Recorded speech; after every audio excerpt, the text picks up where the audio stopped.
go, guys. Thursday.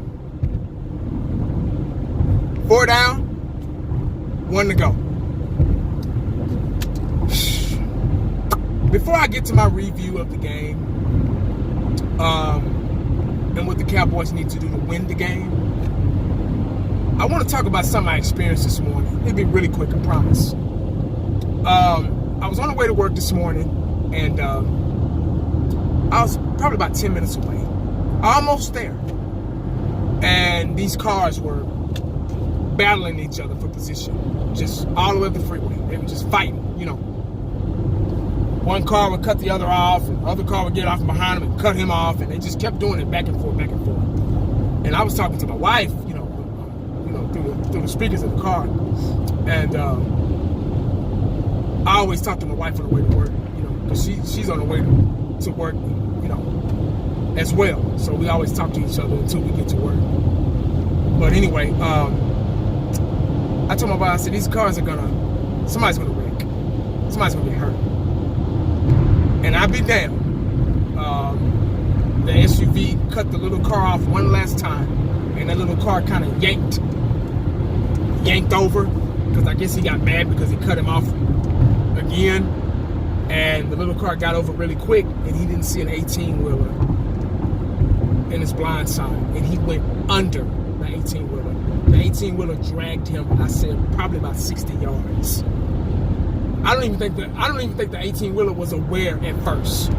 And you heard screeching, I saw sparks, and everybody that was in traffic, we were all just kind of hanging back, you know what I mean? Just kind of letting them do their thing.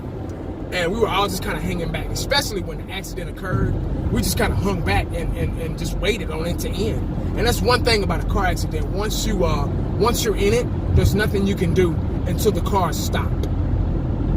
It don't matter if you're flipping or whatever. If you're being dragged, pulled, whatever. There's nothing you can do until it stops. And there was nothing we could do to help until the car stopped. And they finally, the 18-wheeler finally screeched to a grinding halt. And all you heard was the boom. Half of the small car was crushed. The driver's side was crushed. Honestly, I don't think that guy made it. Or I don't know if it was a man or a woman. But I don't think that person made it. I don't know if he or she was dead on the horn and it was going boom like that, or if it just malfunctioned because of the wreck. But I tried to pull up alongside and look and see if they were okay. And the airbags were in the way. I couldn't see. I was like, fuck. So I pulled over. And then there was a cop. Luckily, there was a cop around. And I had pulled over because I was going to get out and try to help or do something. You know what I mean? And the cop was like, no. Y'all go ahead. Go on. We got it. I've already notified the EMTs or whatever. They're on their way, so y'all go ahead. So I said, okay, I felt bad, but I had to do what I was told. Shit, I had to go ahead and go to work. And my wife was like, what happened? I was like, man, I just saw a wreck before my eyes. And that's why I always say in my videos, make sure you stay prayed up, because you never know what the day is going to bring you. Because you just never know. I don't know if that person made it. I guess I'll find out on the news, when I get home today. But that car was crushed. Crushed. The driver's side was crushed. It was sad, man. Very sad. It did something to me. I didn't even want to drive anymore. Like, seriously. I was it messed me up that bad. I was in shock. I was like, what the fuck? I didn't know what to do, but enough of that, man. I just thought I'd want to share that with you guys. So y'all just be careful on the roads. And, just be careful, man, because you just never know. Anyway, guys, we got the Tennessee Titans coming in town this week. Winnable game. That's all I'm pretty much going to say. This is a game. This is a confidence booster, and this should be a confidence game and a stat game for us. Tennessee Titans are 3-4. They're not doing so well this year. They are 19th on the ground, and they are ranked number 9 in the air. So they're not a really good team, but I'm not going to underestimate any football team in the NFL. You just never know. They could decide to turn it on us. Especially, I just found out this morning that we're wearing those bad luck blue uniforms at home. I do not like those uniforms, man. Every time we wear those, we lose or somebody gets hurt. Hell, David Irvin is already probably going to be out. He suffered a high ankle sprain in practice today. So they're not saying anything. He was carted off. So who knows if he's going to play. We definitely need him. But I think we got plenty of depth to really hold down the fort defensively. Our defense is pretty good. I think this is going to be maybe a defensive game for us. If our defense can do a quick 3 and out, get our offense on the field, we'll be dominant. And we're playing at home, so we tend to be a lot better at home this season. All of our wins are at home. All of our losses are on the road, obviously. I was watching the last game we played, and I was listening to Romo run his mouth, and he said, the guy asked Romo, why are the Cowboys so good at home and not on the road? Why they can't seem to win on the road? Romo said it's a communication issue. On the road, it's loud. You're in uncharted territories, so you can't hear. Looney offensive linemen, they're struggling because they can't communicate with each other. And that's how blocking assignments are missed and et cetera. So when you're at home, you have an advantage. Crowding is loud. You have the control. It's a comfortable environment. You're able to hear, and you're able to point your team in the right direction as far as the run game goes. So it makes sense. I mean, I'm not sure. I'm not there on the field with him, but what he's saying makes sense, and I believe that. And luckily, we're at home, so this should be a win. I'm not saying it's going to be a win, but it should be.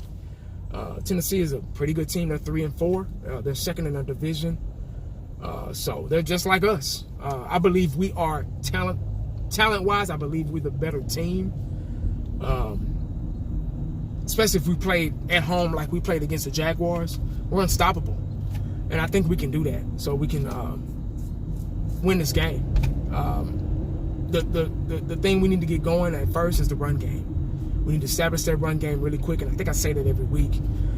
Even though it's not working like it's supposed to, we still need to try to establish it. Now that we got Cooper, now that we got Amari Cooper, which should be starting, and he had 2 weeks to go over the playbook and to get in cahoots with Dak Prescott, to get on the same page. Yeah, 2 weeks. There was word that him and Dak were, running routes and stuff at overnight, or they spent the night at Frisco or something like that. But if I don't care, as long as they're doing what they need to do to get better. Damn, I sound like Jason Garrett. Shit, what the hell is wrong with me? Sorry, guys. With Amari Cooper there, hopefully, what everybody's saying, he's an excellent route runner. He has great speed, breakaway speed. He can spread the field. He can catch pretty good. If he can do that, if him and Dak can get the ball downfield to him a couple of times, that'll open up the run game. That'll lessen the personnel on the defense side of the ball in the box. So they'd be worried about two things. See, right now we're one-dimensional.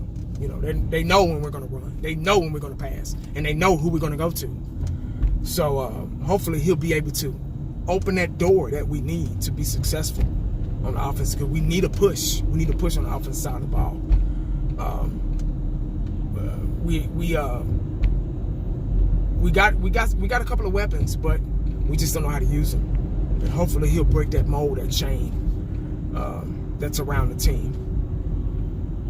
So we fired our offensive line coach, and Mark Colombo is the new offensive line coach. So hopefully he can make something happen. He used to play, so it's better when you used to play and you were pretty good at it. So you can show the guys, really, how to really technically play the position. So hopefully that'll do some good. No mistakes. We're at home. It's our house. You don't let nobody come whoop your ass in your house. And that's just the bottom line. I mean, we need to win this game. This is another must-win game. We already early in the season counting on other teams to lose and all that stuff. That's not a good sign. But this is another must-win game for us.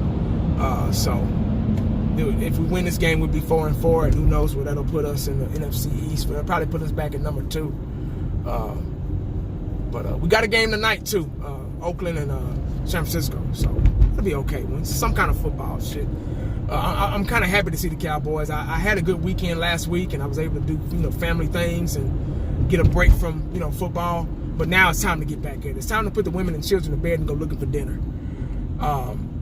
Cowboys, man, we got to get back on track because the season is getting away from us. What is this, week 9 already? It's damn near Thanksgiving. So, y'all already know what time it is, man.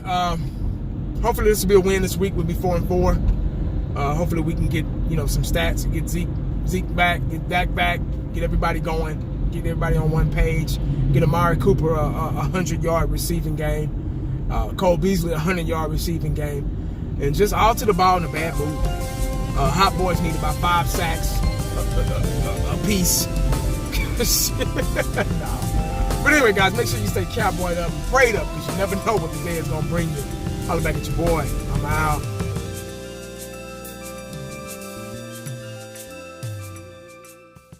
And the only thing else I can